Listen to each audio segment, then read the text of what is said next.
Welcome to this week's Blue Mondays. Blue Mondays is where we take a look at national, state, and local news through a democratic and progressive perspective. This week, we are going to bring you a special episode of Blue Mondays, and that is that we're going to have an interview from News from the Underground segment with Barbara Connor. Barbara Connor is going to sit down with State Senator Francis Heitmeyer, and they're going to discuss the job of Secretary of State and why he's actually asking for us to give him that job.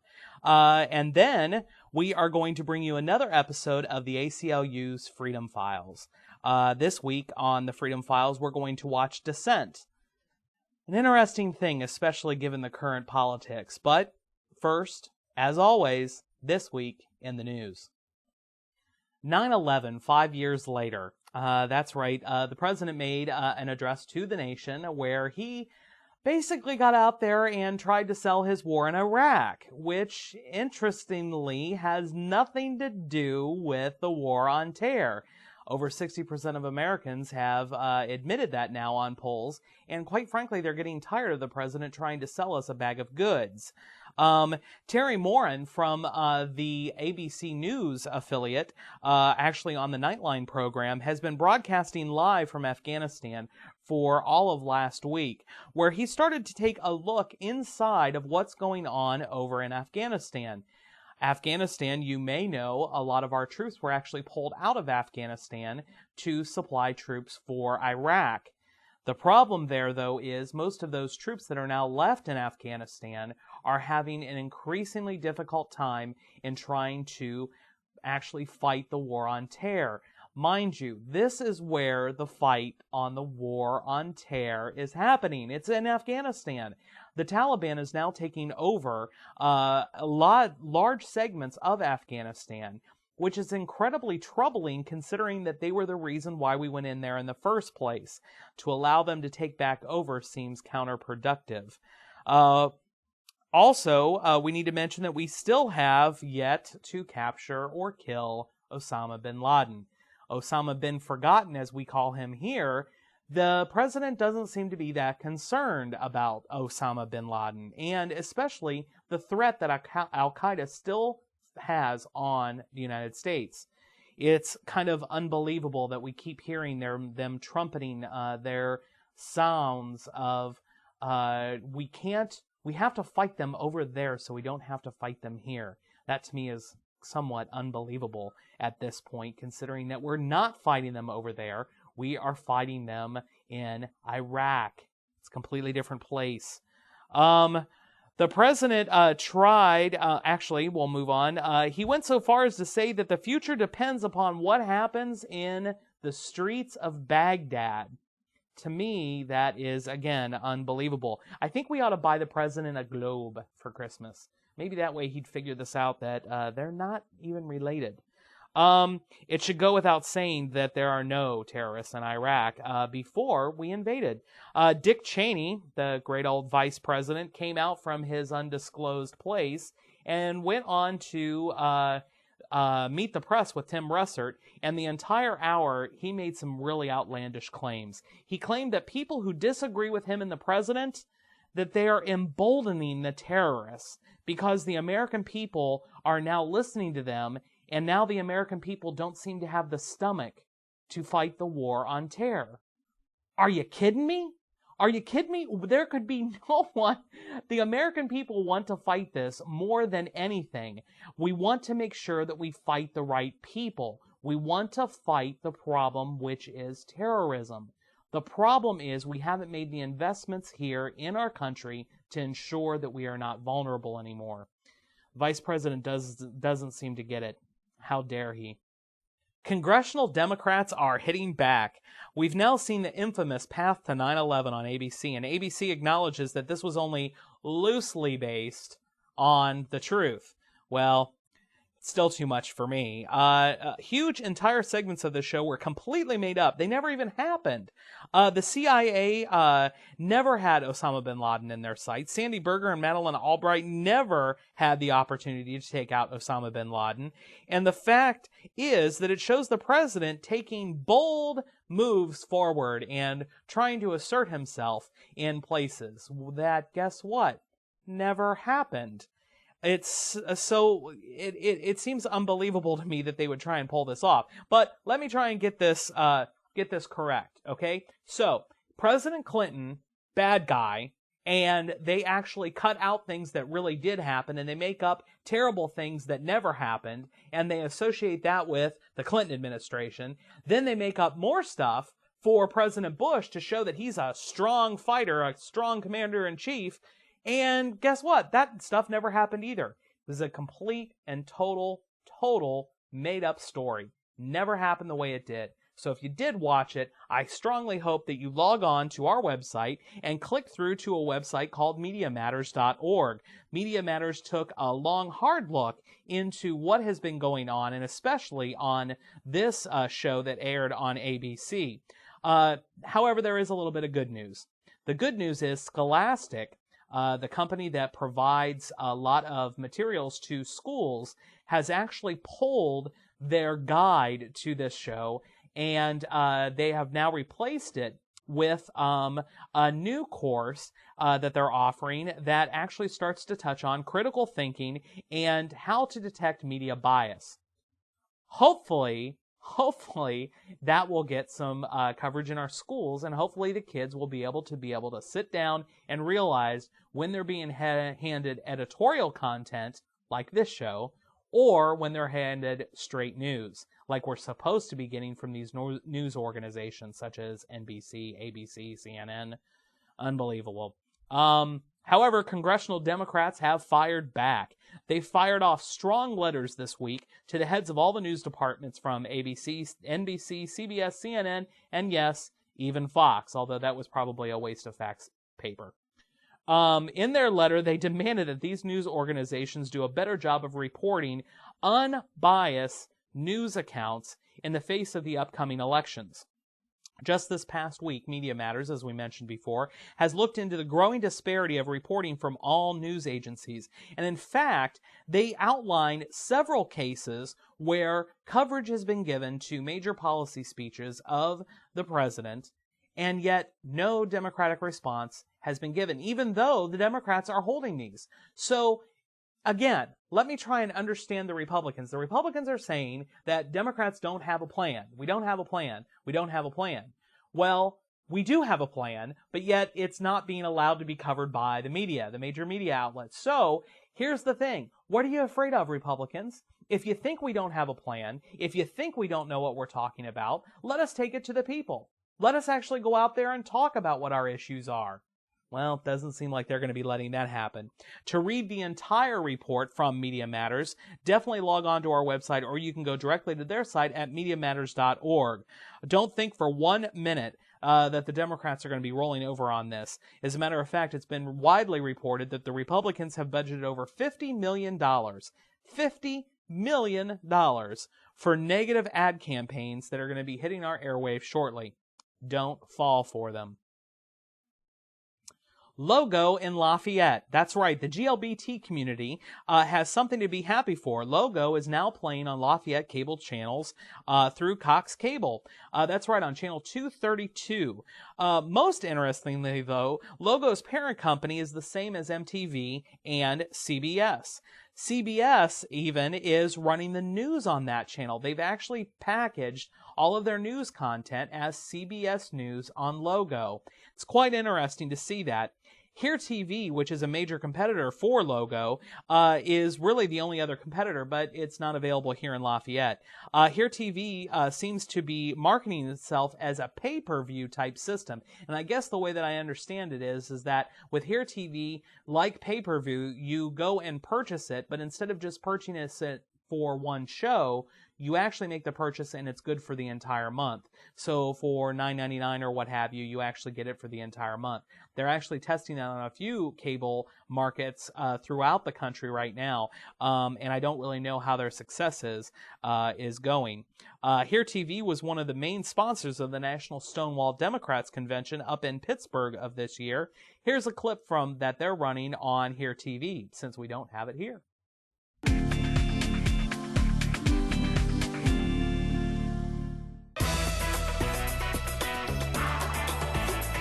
In today's political climate, we are fighting for our rights on all fronts.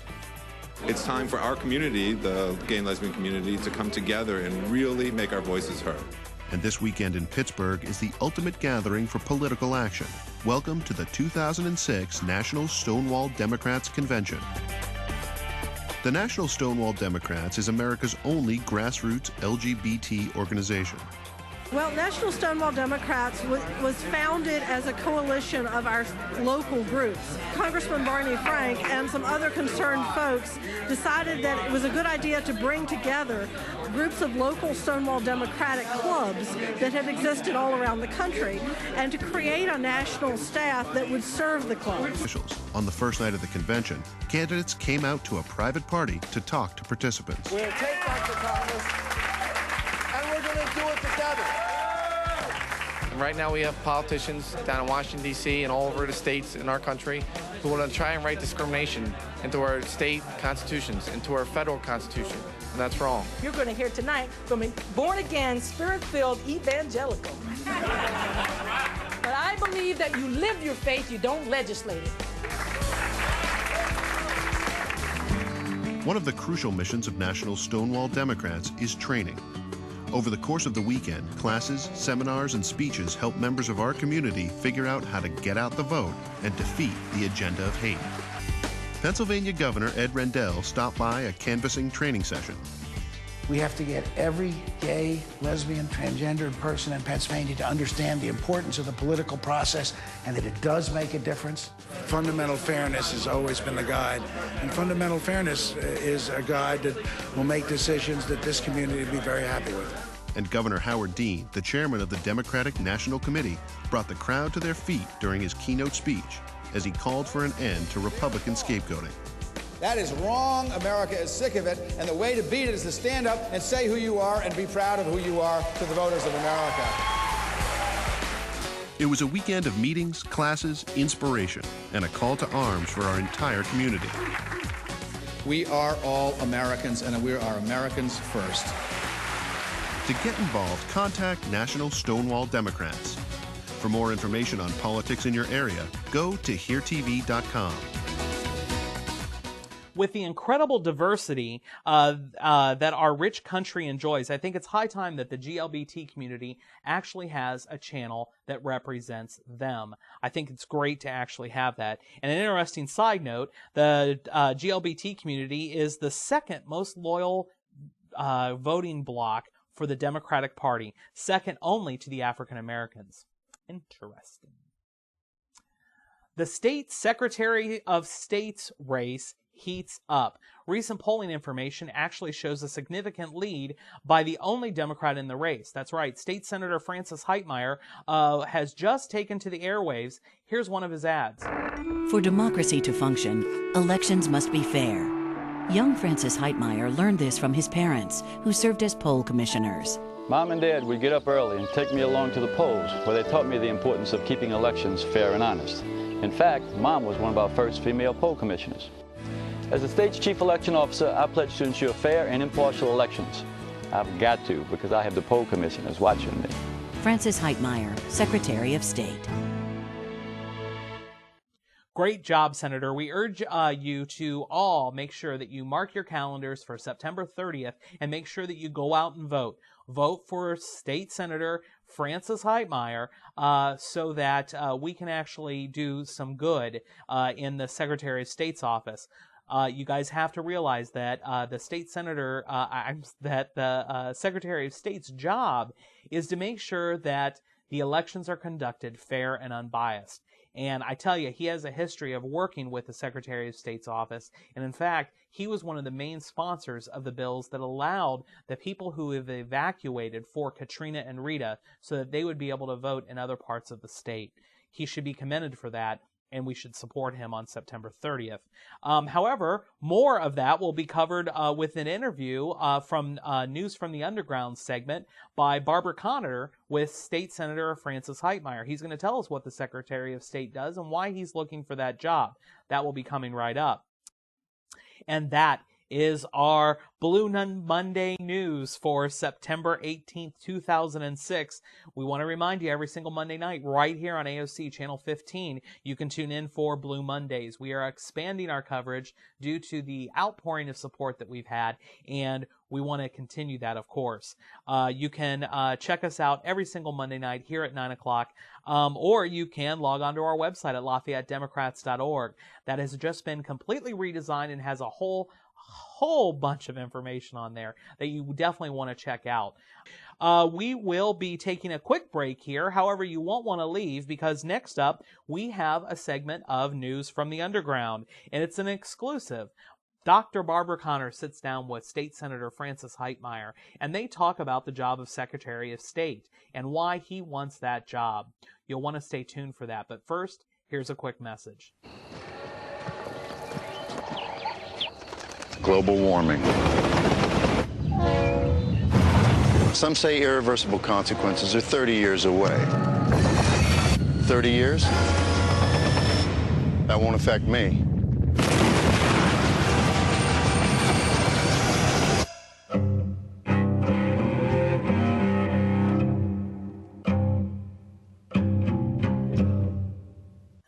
Welcome to News from the Underground. We're glad to see you here, and we are welcoming a very special guest, a gentleman with a lot of experience in representing the people of Louisiana, and who is running for political office again, for the office of Secretary of State. So welcome. This is Senator Heitmeyer, and tell us where you're from. Well, thank you, Barbara, for inviting me on your show. I really appreciate it. I'm from Algiers, Louisiana. I'm Barbara said, Senator Heitmeyer. I've been in the Senate since 1992. I was in the House of Representatives before that. And I was first started actually in 1978 as Orleans Parish Democratic Committeeman. So I have worked in the political arena. I've also worked for a Fortune 500 company. I retired there after 30 years. Right. And my wife and I started a little small business, mom and pop insurance agency, I guess you could call it. And we have 2 children, Corey and Cody. And my baby's 27 years old, and the oldest one's 32. So my boys are grown. They're grown men, and they're working in the campaign with me. So it's a pleasure to be here. Well, welcome. Well, that's interesting. It's a family endeavor then. Absolutely. Well, I'm glad to hear about your background and some familiarity with the state. What about familiarity with the office you're seeking, Secretary of State? What does that office do? Well, the Secretary of State's office is very important. It's important to all of us in Louisiana, for one, because of your voting rights. The Secretary of State's office has elections now. It controls the elections. It has to make sure that the elections are run fair and honestly throughout the state for all our citizens, not just a select few. Secretary of State's office also is the licensing arm of the state, to where any business that comes in, any person who is a professional has to have a license, has to go through the Secretary of State's office. It is the first stop that businesses come to, where they have to call the Secretary of State's office to get themselves licensed to do business here. So that you can use that for economic development. Secretary of State's office also is in charge of museums around the state. There are some 12 museums around the state that you're in charge of to make sure they're run properly and funded and things of that nature. And you're also the historian of the state. You keep the archives. You keep all the records of the state of Louisiana's history. So you are the historian for the state of Louisiana. So it's an important position. A lot of people don't look at it like that. They really hadn't paid much attention to it, but the light is starting to shine on Secretary of States all across the country. It is third in line. You have the governor, lieutenant governor, and then Secretary of State. Yes. And a lot of folks don't realize that. You're actually second to the governor, because lieutenant governor would be first, Secretary of State would be next. So it's an important position that whoever fills that job would have. So, for example, if I wanted to incorporate, some friends of mine want to start a business and incorporate, and we go down to your office. By the way, how much is it going to cost us to file to incorporate? Well, Barbara, that will depend on where you live. In other words, if you live in Louisiana, it'll cost you $60 for filing. If you live outside of Louisiana and you want to incorporate, it'll cost you $100. And that's just the prices that it costs right now. But we would be the first stop that you come into in Louisiana to get yourself incorporated, to get all your paperwork on file, and then we would issue you permits to where you can actually be set up as your LLC or a corporation or whatever you would come and file as. So it's a large job. I mean, a lot of people don't realize there are some 325 employees in the Secretary of State's office. So, I mean, there's a lot to this job. Well, listen, in the end of elections, that's an awfully important job. And I imagine that's a big job, too. How many precincts are there in the state of Louisiana? Actually, right now we have right under 4,000 precincts in Louisiana. Now, some of that is going to change because of the storms. I mean, we have to do some reapportionment, so to say, because some precincts are not going to be as full as they used to be.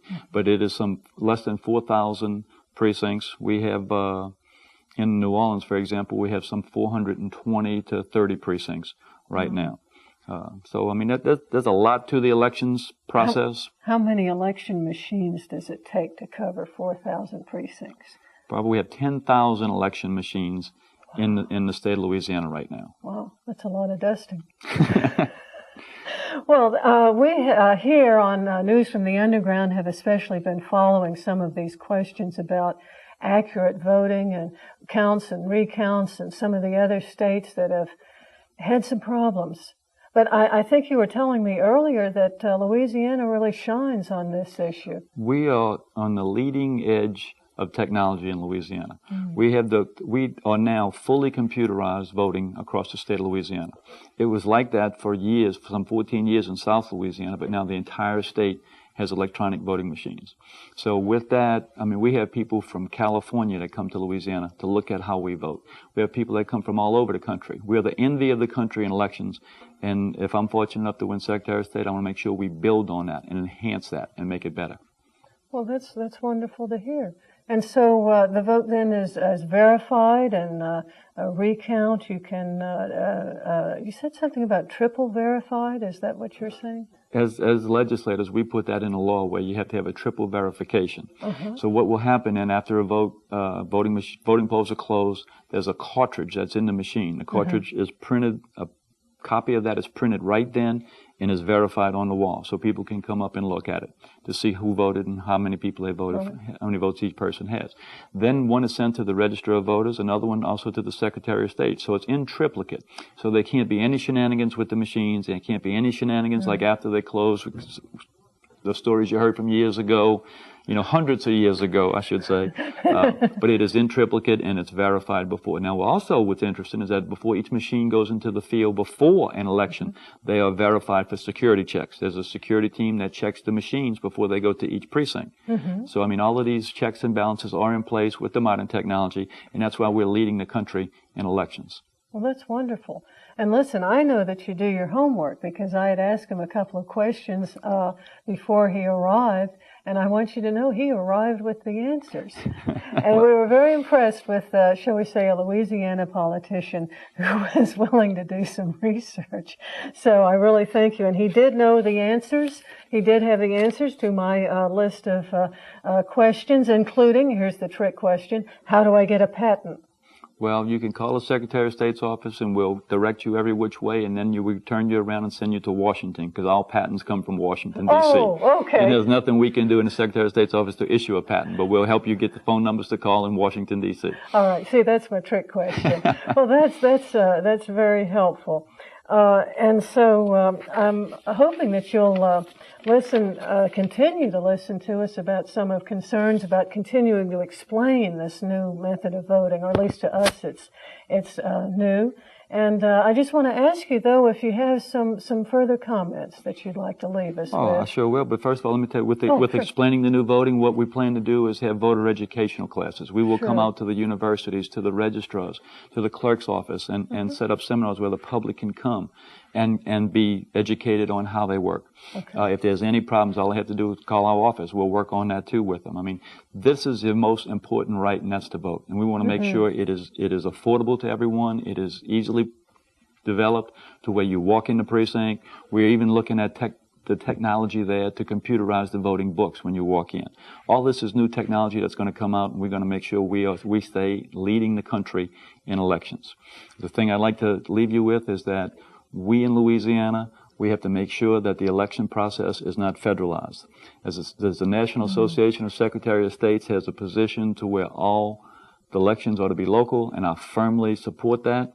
And I want to make sure that there is nothing that they can do to take our process, take the elections and move it to Washington, to federalize elections. I think Tip O'Neill said all elections are local, and we need to, all Politics are local, and we need to make sure all elections stay local. And that's the most important thing that we have to work on in Louisiana through the Secretary of State's office. Keep total control of the elections, whether it's a state, local, or federal election here in Louisiana. Mm-hmm.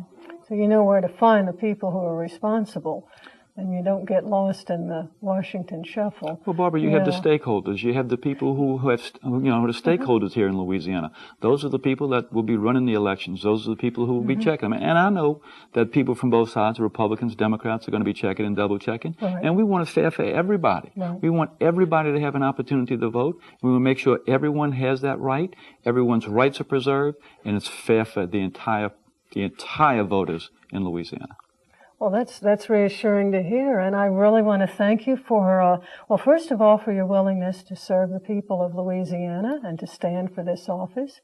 And I want to thank you very much for being with us on News from the Underground. Thank you. Thank you for inviting me. And that was Dr. Barbara Connor and candidate for Secretary of State Senator Frances Heitmeyer. We'll definitely want to remind you to vote on September 30th. You might have heard that from me a few minutes ago, but it's very important. And that was it for this portion of our Blue Mondays episode, but don't go away just yet. Up next, we have our episode of the Freedom Files, and this one is for dissent. It's interesting that we actually run this episode tonight because any of those folks that are disagreeing with the president and vice president on their approach to the war in Iraq, they're actually labeling us as traitors or un-American. And it's really important that we bring this episode tonight from the ACLU Freedom Files on dissent. And it shows just how important it is for ordinary Americans to stand up when they don't believe something is going right in their government. That is, in fact, what being an American is all about. So, right after our credits, we're going to roll right into the ACLU Freedom Files, so don't turn off. Make sure you join us next week, every single Monday night, Blue Mondays at 9 p.m. on AOC Channel 15. With that, I'm Stephen Handwerk, and I thank you for joining us tonight. Good night.